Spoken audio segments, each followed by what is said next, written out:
The shroud is indeed 2,000 years old, and based on my biblical scholarship, I can assure you that no one was crucified the way Jesus of Nazareth was crucified on April 3rd, AD 33. We know the exact date. It's the best established fact of the ancient world. The Shroud of Turin is a highly contentious relic in Christianity, believed by many to be the authentic burial cloth of Jesus Christ. It features an image of a crucified man with wounds that match gospel descriptions, along with ancient pollen unique to Judea, sparking debates about its authenticity.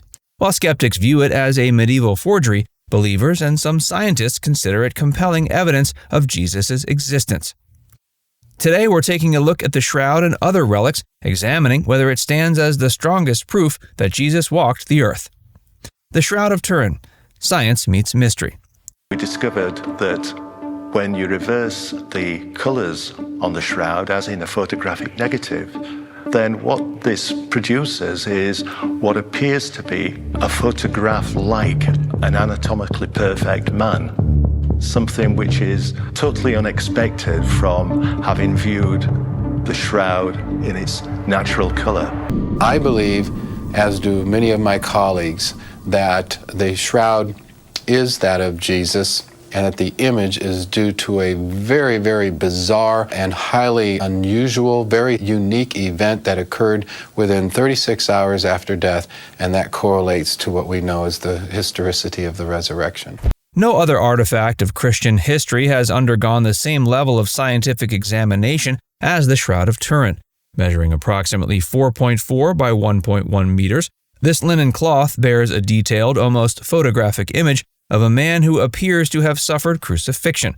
The shroud is housed in the Cathedral of St. John the Baptist in Turin, Italy, and only displayed to the public on rare occasions. Despite carbon dating in 1988 that suggested a medieval origin, many scientists and researchers have challenged those results due to issues with the tested sample and contamination. What continues to intrigue both the faithful and the skeptical is how the image was formed.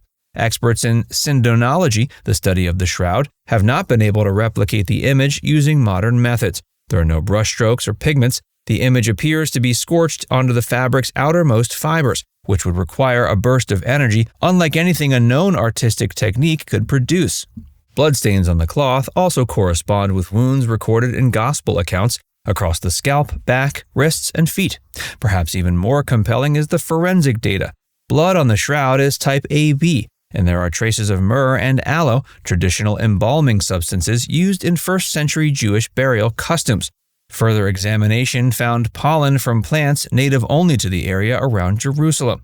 And if that weren't enough, the wounds on the body align precisely with Roman execution methods during the time Jesus is said to have lived and died.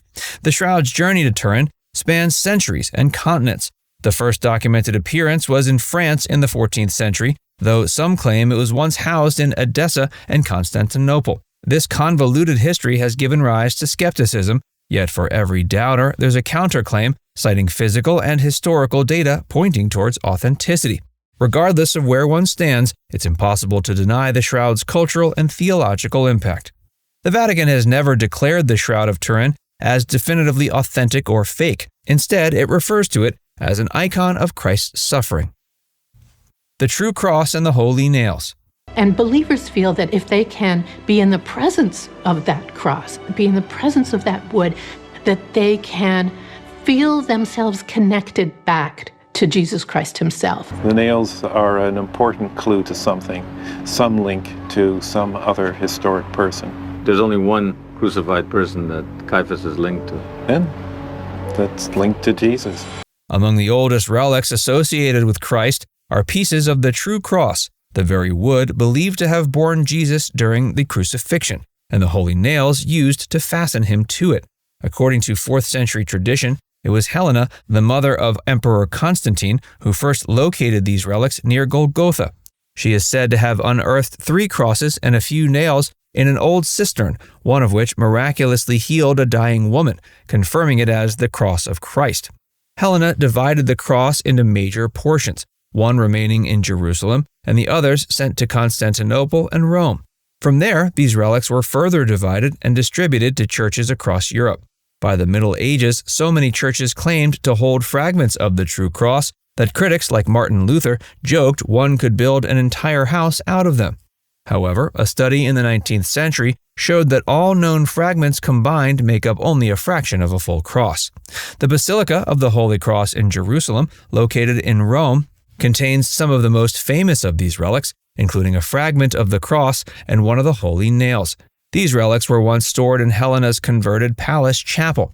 The titulus, the wooden plaque inscribed Jesus of Nazareth, King of the Jews, was also divided, and part remains on display in this basilica today. Holy nails are another relic surrounded by debate. More than 30 have been venerated in Europe, though Christ was said to be pierced by only 3 or 4.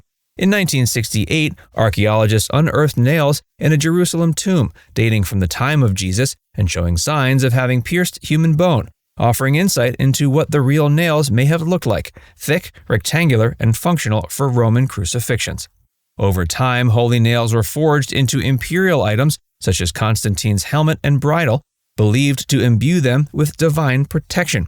One such bridle remains on display in Milan and another in Carpentras, France.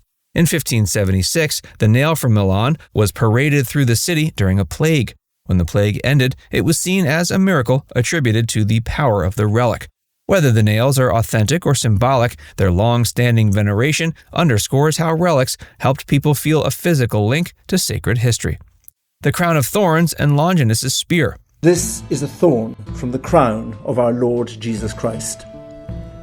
It is, I think, impossible to exaggerate how powerfully this object would affect anyone kneeling in front of it. The blood drawn by this worthless thorn will save immortal souls, and so nothing earthly can be too precious for it. For believers, this spear of destiny actually pierced Jesus' side and came in contact with his blood. For them, this would mean that it does in fact have some kind of divine power.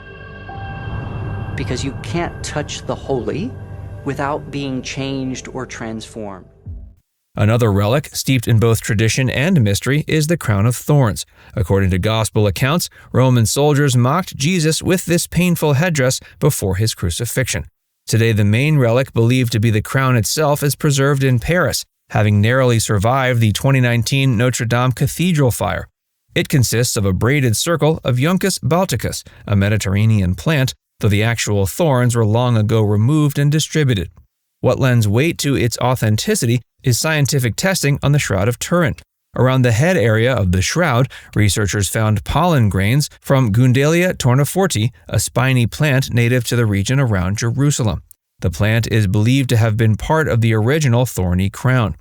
Combined with early reports from pilgrims who visited Mount Zion in the 5th century and wrote about seeing the crown, these elements build a case that the relic kept in Paris may well have ancient roots. Its modern journey is well documented. Emperor Baldwin II pawned the relic to Venetian bankers in the 13th century, and King Louis IX of France later redeemed it, housing it in the Royal Sainte-Chapelle. Since then, it has remained in Paris, and even after the French Revolution and multiple transfers, it remains one of the most venerated relics in the Christian world. The Spear of Longinus, said to have pierced Jesus' side, carries its own extraordinary tale. The name Longinus comes from apocryphal sources, identifying the Roman centurion who wielded the weapon and was later converted. Over centuries, different churches claimed to possess the true spear, including the Vatican, Vienna's Hofburg Palace, and Echmiadzin in Armenia. One spearhead, now in the Vatican, has a documented history stretching back to Constantinople, where it was treasured until the Fourth Crusade. In 1492, the Sultan of the Ottoman Empire sent it to the Pope as a diplomatic gesture. Later analysis in the 18th century showed that the Vatican spearhead fit perfectly with a shaft stored in France, reinforcing claims of its authenticity. Now it's time to hear from you. Do you believe the Shroud of Turin is truly the strongest physical evidence that Jesus existed? Or do you think another relic holds that honor? Let us know your thoughts in the comments section below.